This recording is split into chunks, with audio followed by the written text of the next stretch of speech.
Baik, perkenalkan nama saya Iputu Bagus Radikal Hasan Darmawan dengan NIM 2301020087. Di sini saya akan menjelaskan dan materi tentang prompt engineering lanjutan.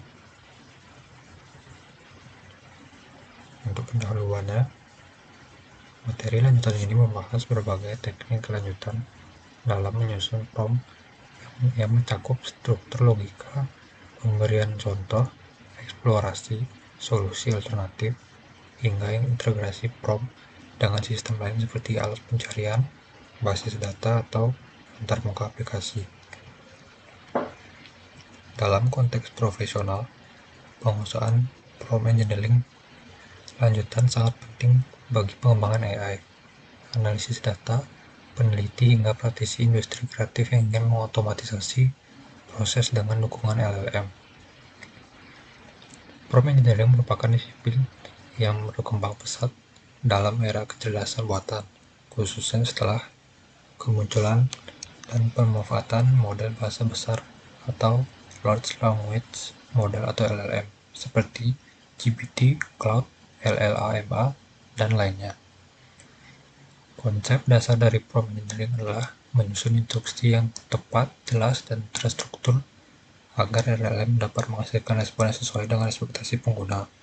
Semakin baik prompt disusun, semakin optimal pula kualitas output yang diberikan oleh model.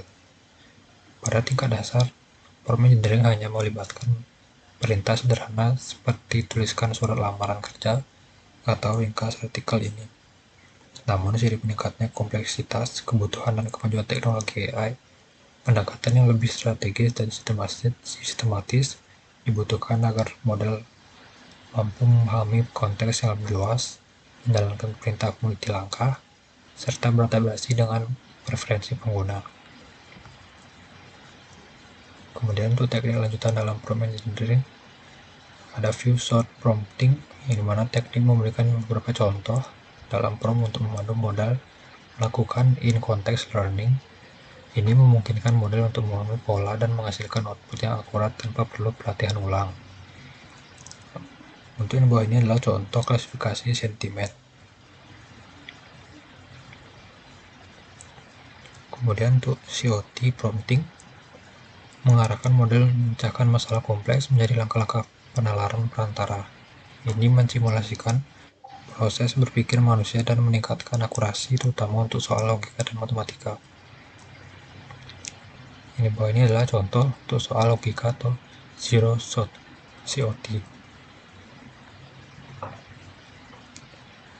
Kemudian react atau reasoning dan acting.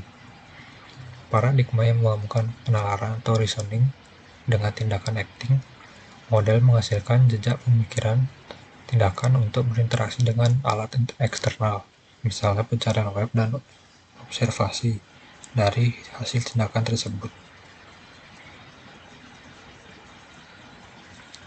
Kemudian ada Tree of Thought atau TOT, kerangka kerja yang memungkinkan LLM menjalani berbagai jalur penalaran atau solusi secara bersamaan, seperti cabang-cabang pohon. Model dapat mengevaluasi setiap pemikiran dan memilih jalur yang paling menjanjikan atau melakukan backtrack.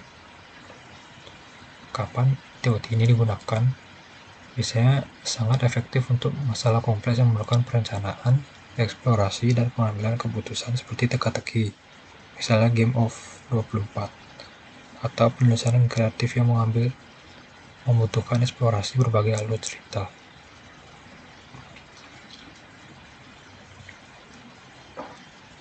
Kemudian ada strategi optimasi dan evaluasi.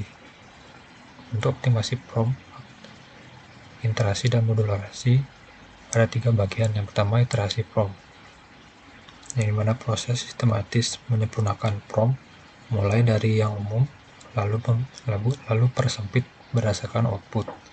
Gunakan batasan misal jumlah kata untuk mengarahkan model.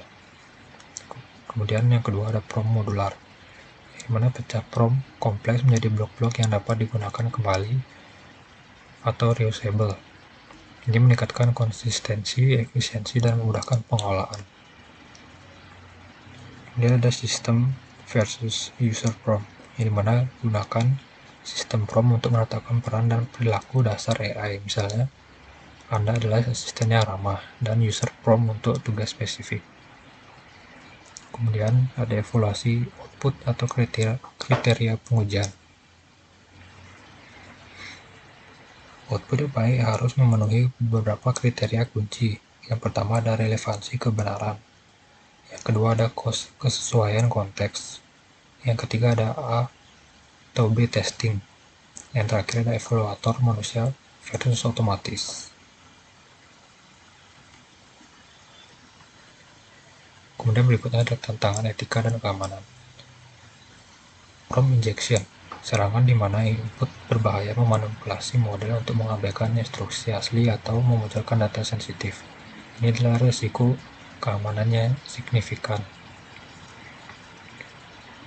Mitigasi, gunakan prompt shielding atau instruksi ketat, sanitasi input, dan batasi konteks. Kemudian yang kedua ada bias prompt. LLM dapat menghasilkan output yang bias atau stereotip yang mencerminkan bias dalam data pelatihannya. Prompt dapat memperkuat atau mengurangi bias ini. Mitigasi, gunakan bahasa netral, berikan contoh yang beragam, dan instruksikan model secara eksplisit untuk menghindari bias.